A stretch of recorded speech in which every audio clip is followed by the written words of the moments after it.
அம்மன் உத்தரவு கொடுத்துட்டா உங்களுக்கு எல்லாம் சந்தோஷம் தானே? உத்தரவு கொடுத்ததெல்லாம் சரிங்க, பரிவட்டை கட்டி தேர் இழுக்க போறது யாரு? எங்க பெரியவர் தாயா? அதெல்லாம் முடியாதியா, ராஜேஸ்வரி அம்மாவுக்கு தான் முதல் மரியாதை. அதெல்லாம் முடியாதுங்க. அது எப்படியா?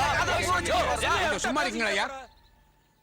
ஏன்யா எப்ப பார்த்தாலும் ஏட்டிக்கு போட்டியாவே பேசிட்டு இருக்க? வருஷா வருஷம் வர்ற பெரியவரும் வந்திருக்காரு, எப்பவும் வராத ராஜேஸ்வரி அம்மாவும் இந்த தடவை வந்திருக்காங்க. அதனால அவங்க 2 பேரையும் வரவழைச்சு அம்மனுக்கு முன்னாடி அவங்க 2 பேர் பேரையும் சீட்ல எழுதி குலுக்கி போட்டு எடுப்போம். அம்மன் யாருக்கு வாக்கு கொடுக்குதோ அவங்களுக்கு எல்லா மரியாதையும் செஞ்சுட்டு போவோம். என்னையா அப்படி சொல்றீங்களா? அதான் நியாயம். சரி. ஆமாமா, அப்பதான் யாருக்கும் எந்த பிரச்சனையும் வராது. பெரியவர் சார்பா இருக்கிறவங்க அவரை போய் கூட்டிட்டு வாங்க, ராஜேஸ்வரி அம்மா சார்பா இருக்கிறவங்க அவங்கள போய் கூட்டிட்டு வாங்க. எல்லாரும் முன்னாலையும் நடக்கட்டும். என்னையா உங்க எல்லாருக்கும் சம்மதம் தானே? சந்தோஷமா இருங்க. எவ்வளவு வருஷம் கழிச்சு திருவிழா நடக்க போகுது. போலாமா?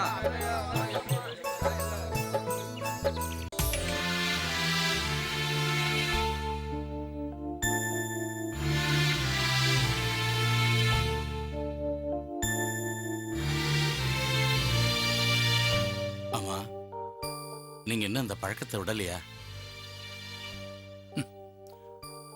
பழக்கம் மட்டும் இல்லை விஸ்வநாதன், நான் வச்சிருக்கிற நம்பிக்கை.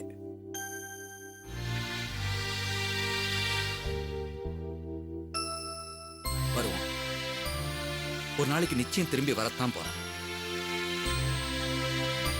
அவன் திரும்பி வந்து இந்த மாதிரி இலை போட்டு என் பக்கத்துல உட்காந்து சாப்பிடத்தான் போறான். மாமா, உங்க நம்பிக்கை என்னைக்குமே வீண் போகாது. சாப்பிடுங்க மாமா. இல்ல பாரதி, சாப்பிட உட்காந்தாலே எனக்கு அவன் ஞாபகம் தாம்மா வருது. எங்க போனானோ, எப்படி இருக்கானோ, சாப்பிட்றானோ இல்லையோ. நல்லா இருப்பான், கண்டிப்பா அவன் நல்லா இருப்பான். நீங்க கவலைப்படாதீங்க. நீங்க செஞ்சிருக்கிற தான தர்மங்கள் உங்க வாரிசை காப்பாத்தாமையா போயிடும். காப்பாத்தணும். எவ்வளோ வருஷம் ஆச்சு அவன் போய். தாத்தாவோட அம்சமெல்லாம் பேரனுக்கு இருக்குன்னு சொல்லுவாங்க. அது உண்மைதான் விஸ்வநாதா. அவனுக்கு அப்படியே என்னோட முகம், என் ஜாடை, என் குணம். ஆண்டவனுக்கு என் மேல என்ன கோவம்னே தெரியல. அவனை எங்கிட்டேந்து பிரிச்சுட்டான். ஆனா எனக்கு நிச்சயமா நம்பிக்கை இருக்குடா. அவன் ஒரு நாளைக்கு திரும்பி வரத்தான் போறான். என் நம்பிக்கை எதுவுமே வீணா போனதில்லை விஸ்வநாதா. சரி, சாப்பிடுங்க. சாப்பிடும்போது தாண்டா எனக்கு அவனோட ஞாபகம் அதிகமா வருது. ஒரு வேடிக்கை தெரியுமா?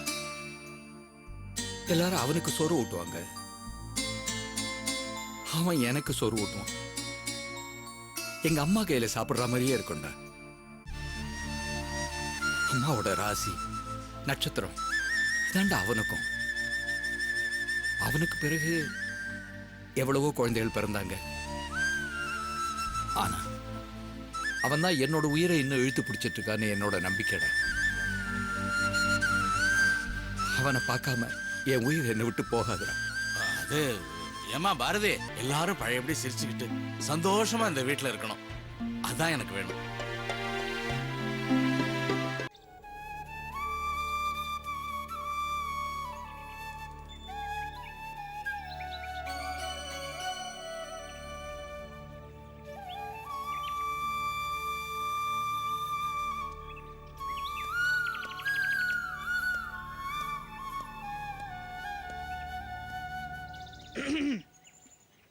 என்ன மேடம், இன்னும் எவ்வளவு நேரம் இப்படி சைலண்டாவே நிக்கிற மாதிரி உத்தேசம்? வெளியே போலாம் வாங்க மாமான்னு கூப்பிட்டீங்க, நானும் வந்தேன். ஆனா இங்க வாழைத்தோப்புக்குள்ள வந்துட்டு இப்படி சைலண்டாவே நின்னுட்டு இருக்கியே. அது ஊரெல்லாம் சுத்தி பாருங்க மாமா. இந்த ஊர்ல சுத்தி பார்க்கறதுக்கு என்ன இருக்கு? 4 வாழை மரம், 2 மாங்காய் மரம், ஒரு புளியந்தோப்பு, அவ்வளவுதான். இதத்தான் அடிக்கடி சுத்தி சுத்தி பார்த்துட்டு இருக்கனே. அது இல்ல மாமா. வேற என்ன? இந்த இடத்துல ஒரு முக்கியமான சம்பவம் நடந்துச்சு. நல்லா ஞாபகப்படுத்தி பாருங்க.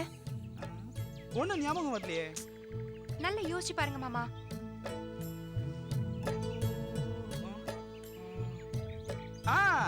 இப்ப ஞாபகம் வந்துருச்சு. என்ன? இந்த புல்லுமேடு உனக்கு ஞாபகம் இருக்கா? முதல்ல இது மணல் மேடா இருந்தது. நம்ம சின்ன வயசுல நம்ம 2 பேரும் அடிக்கடி இந்த மணல் மேட்ல ஏறி ஏறி விளையாடுவோம். ஒரு நாள் உன் முட்டில கூட அடிபட்டு ரத்தம் வந்தது. நீ கூட ரொம்ப அழுதிய, ஞாபகம் இருக்கா உனக்கு? என்ன அப்ப இது மணல் மேடா இருந்துச்சு. இப்ப கொஞ்சம் புல்லெல்லாம் முளைச்சு புல் மேடா இருக்கு. பக்கத்துல இருக்கிற செடியெல்லாம் வளர்ந்து இப்ப பெரிய மரமா இருக்கு. அவ்வளவுதான். ஆ? விளையாடாதீங்க. ஒரு முக்கியமான சம்பவம் நடந்தது. நல்லா யோசிச்சு பாருங்க. அப்படி என்ன முக்கியமான சம்பவம்? ஞாபகம் வரலையே.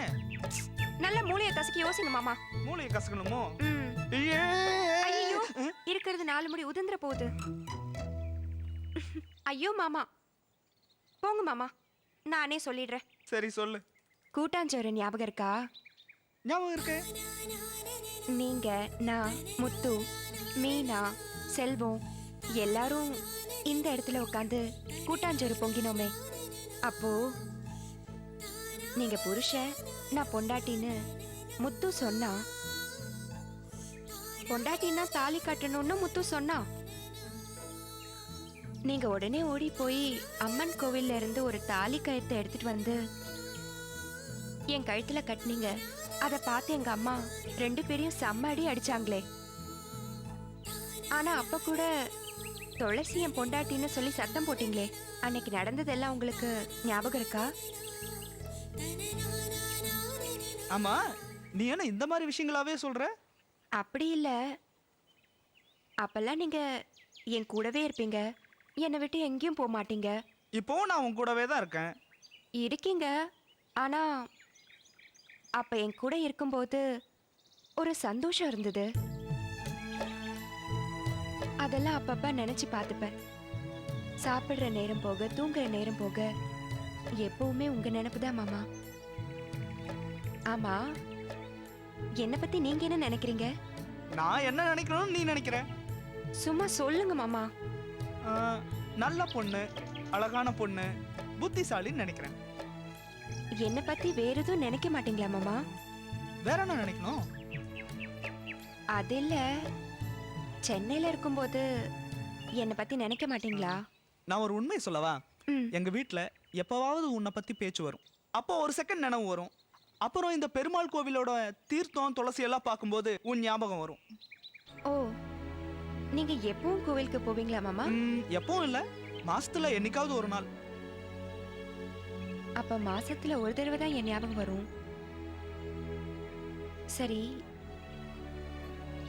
நீங்க யாரையாவது லவ் பண்றீங்களா மாமா? இல்லையே, ஏன் அப்படி கேக்குற? இல்ல, சும்மா தான் கேட்டேன். நிறைய விஷயங்கள் நீ சும்மாவே தான் கேக்குற. சரி, நானும் சும்மாவே உன்னை கேக்குறேன். நீ யாரையாவது லவ் பண்றியா?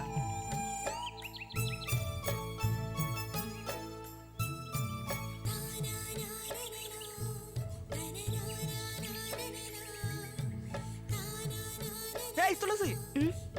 என்ன பதிலவே காணோம்? ஆ, என்ன இல்லன்னு சொல்ல மாட்டேங்கிற, ஆமான்னு சொல்ல மாட்டேங்கிற? ஒன் சைடு லவ்வா? ஒருதலை ராகம் ரொம்ப ஆபத்தானதுமா. வேணாம், நான் வரேன்.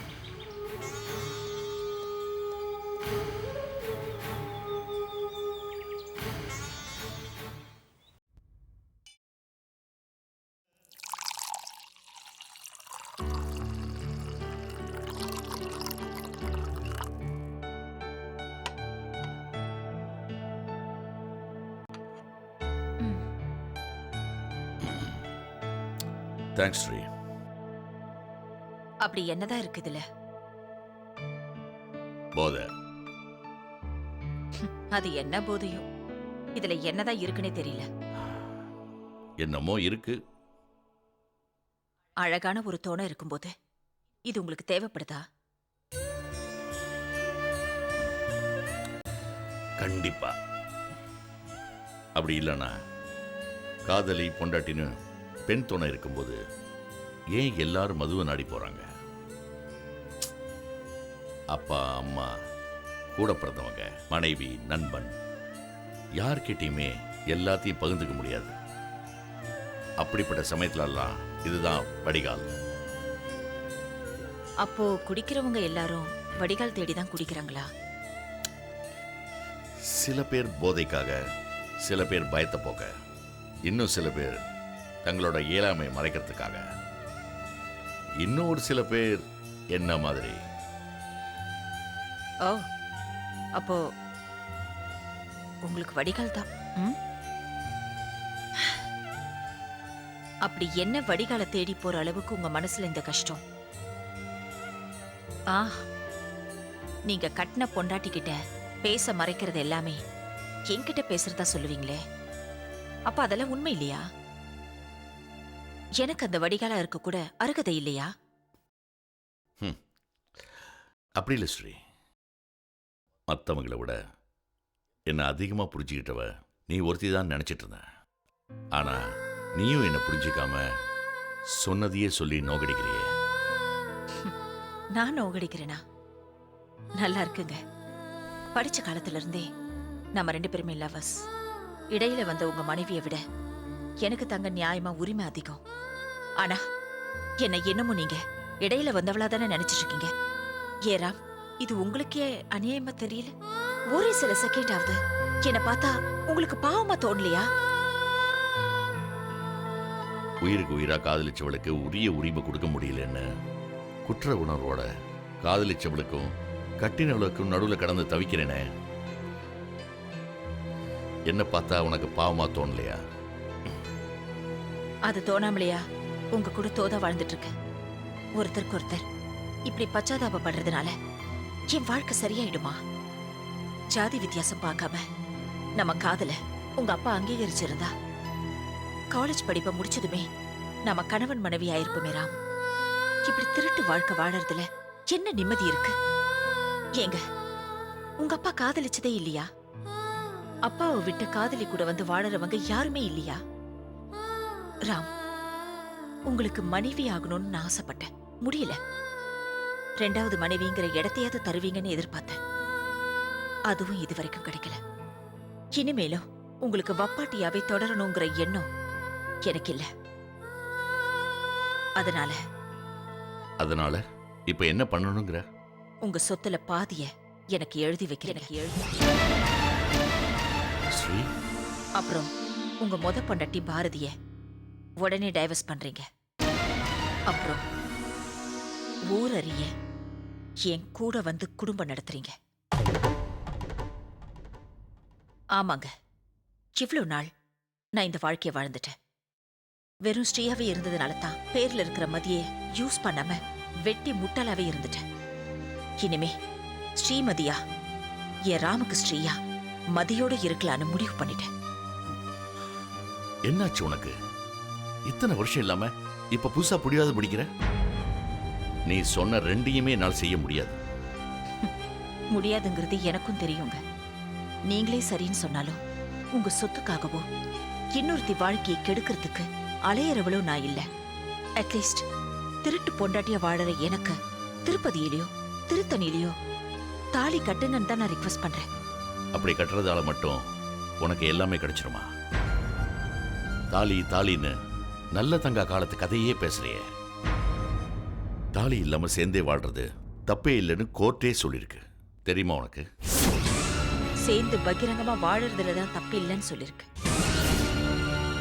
இப்படி ரகசியமா வாழ சொல்லலையே. பின்ன இப்படி கேள்வியா இல்ல நான் வாழ்ந்துட்டேன். பேசாமலே இருந்ததுதான் தப்பா போச்சு. இப்ப சொல்றேங்க, நீங்க தாலி கூட கட்ட வேணாம். நீங்க என் கூட வாழறது பகிரங்கமா எல்லாருக்கும் தெரியற மாதிரி வாழணும்.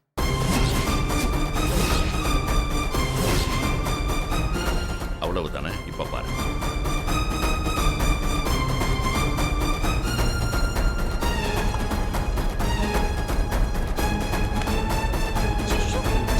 என்ன இது ராம்? என்ன பண்றீங்க? என்ன காரியம் பண்றீங்க நீங்க?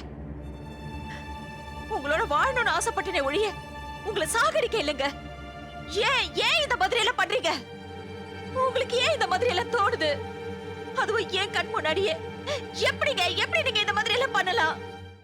ஐயோ, ஏன் வாழ்க்கைங்க? கொஞ்சமாவது யோசனை பண்ணி பாத்தீங்களா? ஏன் ராம் இப்படி எல்லாம் பண்றீங்க?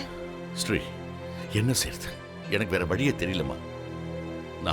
நான் இப்ப என்ன பண்றது சொல்லு. நான் வேணும்னு எதுவும் செய்யல. அதுவாவே நடக்குது.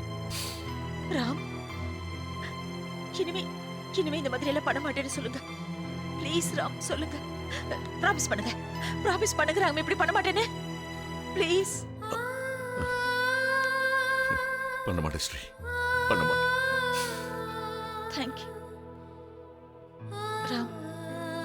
அப்படியே போறதா இருந்தா கூட நான் தான் முதல்ல போவேன். சுமங்கலியா, பூவும் பொட்டும் இல்லாத சுமங்கலியா.